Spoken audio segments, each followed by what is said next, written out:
Tanggal 13 September nanti, Stadion Allegiant di Las Vegas bakal jadi saksi sejarah. Dua nama besar dunia tinju bakal tabrakan, dan bukan sekadar tabrakan biasa. Ini duel antar generasi, duel antar gaya, duel yang bisa jadi titik balik atau malah jadi drama klasik lain di mana sang juara kelas menengah super tak terbantahkan, Saul Canelo Alvarez, lagi-lagi berhasil nahan mimpi petarung yang coba naik kelas. Setelah 2 kali mantan juara gagal nembus benteng Canelo, sekarang giliran Terence Bud Crawford, juara 4 divisi yang coba taruhan segalanya. Rekornya masih sempurna, 41-0 dengan 31 KO. Dan sekarang di usia 37 tahun, dia datang dengan reputasi sebagai salah satu finisher paling buas di era modern. Tapi pertanyaan besarnya, bisa nggak sih dia menaklukkan monster bernama Canelo di kelas 168?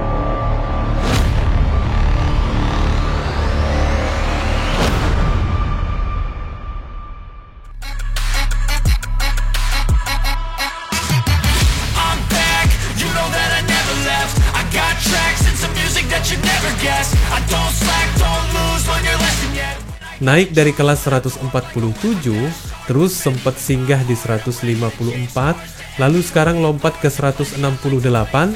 Gila teman-teman, ini bukan lompatan kecil.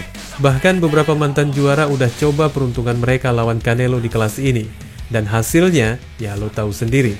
Ada yang kelihatan tumpul, ada yang cuma jadi bayangan diri mereka sendiri. Ambil contoh tahun 2023, ketika salah satu mantan juara kelas 154 pound naik ke 168 buat nyoba gigit Canelo. Di atas kertas, dia punya modal teknik, tapi pas naik ring, hancur. Berat tambahan bikin dia jadi kaku, gak punya spark, dan akhirnya kalah di ronde 7 tanpa perlawanan berarti. Beda cerita sama Jaime Munguia, yang masih muda, 27 tahun waktu itu, dan punya tenaga segar. Dia lumayan kasih perlawanan, tapi tetap aja kena jatuh di ronde 4, dan sisa laga cuma jadi formalitas. Dari situ kelihatan jelas, lawan Canelo di 168 bukan cuma soal teknik. Lo harus punya rencana gila, kaki yang gesit, dan mental baja buat tahan tekanan.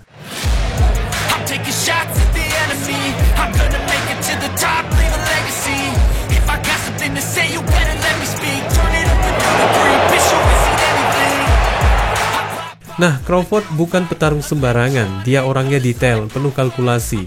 Dengan otak dingin pelatihnya, Brian Bomek McIntyre, ditambah otak sains dari konsultan kondisinya, Victor Conte, jelas mereka udah nyiapin plan khusus. Dari banyak sinyal yang kebaca, kelihatannya Bud gak mau terlalu obses sama nambah massa otot. Dia paham, terlalu berat justru bikin dia lamban. Sebaliknya, dia kemungkinan bakal main di speed, ngandelin refleks, plus tangan dua sisi yang bikin dia selalu jadi ancaman. Crawford bukan tipikal petinju yang gampang ketebak. Dia bisa switch stance, dari ortodoks ke southpaw, bikin lawan bingung, dan tetap punya daya hancur dari kedua tangan. Inilah yang bikin orang percaya. Kalau ada yang bisa bikin Canelo frustasi, mungkin ya Crawford.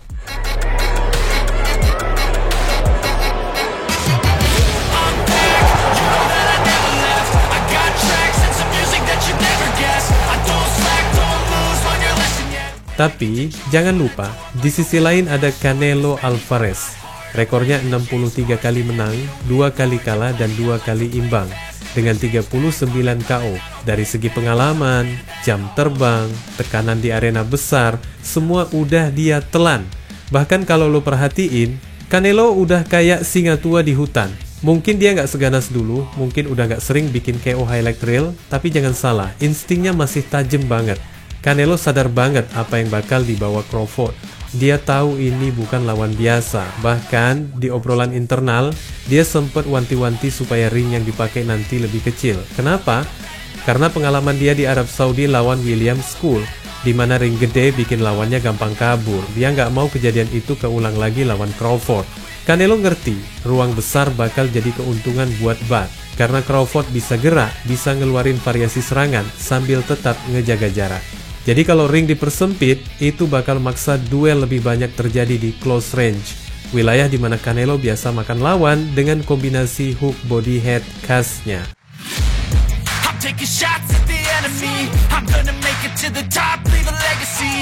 If I got something to say, you better let me speak. Turn it up a new degree, bitch, you ain't seen anything.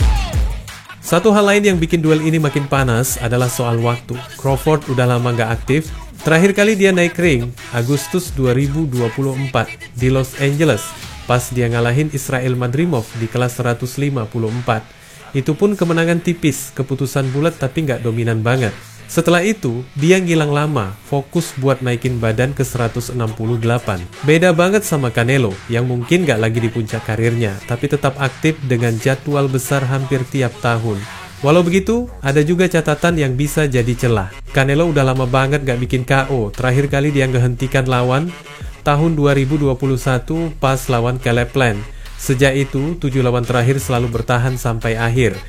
Jadi pertanyaannya, apakah power Canelo udah mulai pudar atau lawan-lawannya emang makin sulit ditaklukkan? Crawford pasti ngelihat ini sebagai peluang. Kalau bisa tahan power Canelo, dia mungkin bisa main sabar, colong poin, dan bawa laga ke keputusan juri. Tapi kita semua tahu, lawan Canelo di Amerika, apalagi di Las Vegas, menang poin itu cerita lain. Pelatih Canelo, Eddie Reynoso, udah sounding ke publik kalau mereka nggak bakal remehkan Crawford. Reynoso ngerti banget siapa lawan yang dihadapi, teknis, licin, berbahaya. Dia bilang mereka bakal siapin latihan sekeras mungkin, karena Crawford bukan lawan yang bisa dipandang enteng. Tapi di balik itu, jelas ada kepercayaan diri tinggi, keyakinan kalau mereka tetap bakal bisa menghajar siapapun yang masuk ring lawan Canelo. Di sisi lain, tim Crawford juga nggak kalah percaya diri. Mereka tahu banyak orang ragu sama kemampuan Bud di 168. Tapi justru itu yang bikin mereka makin termotivasi. Dari sisi mental, Crawford emang punya aura petarung yang dingin, gak gampang keganggu omongan lawan. Lantas, apa yang bisa terjadi di ring? Kalau kita coba bayangin, ada beberapa skenario yang mungkin Crawford mungkin akan main cepat dan nyolong poin. Dia bakal mainin kaki, jaga jarak, switch stance, dan terus bikin Canelo miss. Kalau ini berhasil, bisa aja dia bawa pulang kemenangan angka. Mungkin lain halnya dengan Canelo, yang akan memberikan tekanan dan bikin Crawford sulit bergerak. Kalau ring kecil, Canelo bakal lebih gampang nutup ruang. Dengan kombinasi body shot dan uppercut, dia bisa bikin Crawford kehabisan napas di babak tengah, lalu ngambil alih laga. Meski begitu teman-teman, drama keputusan kontroversial sering terjadi. Dunia tinju udah sering ngasih kita drama juri. Kalau duel ketat, ada kemungkinan hasilnya jadi bahan perdebatan panjang. Akan tetapi apapun yang terjadi, ada satu hal pasti. Duel ini bakal jadi momen penting buat sejarah tinju modern.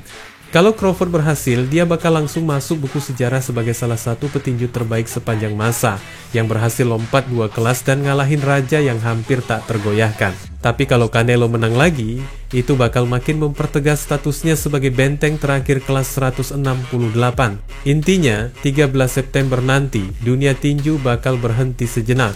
Semua mata akan mengarahkan pandangannya ke Stadion Allegiant dengan menahan napas. Karena duel ini bukan sekadar adu pukul, ini adu strategi, adu warisan, dan adu siapa yang bakal meninggalkan jejak paling dalam di kanvas sejarah tinju dunia. Wassalamualaikum warahmatullahi wabarakatuh.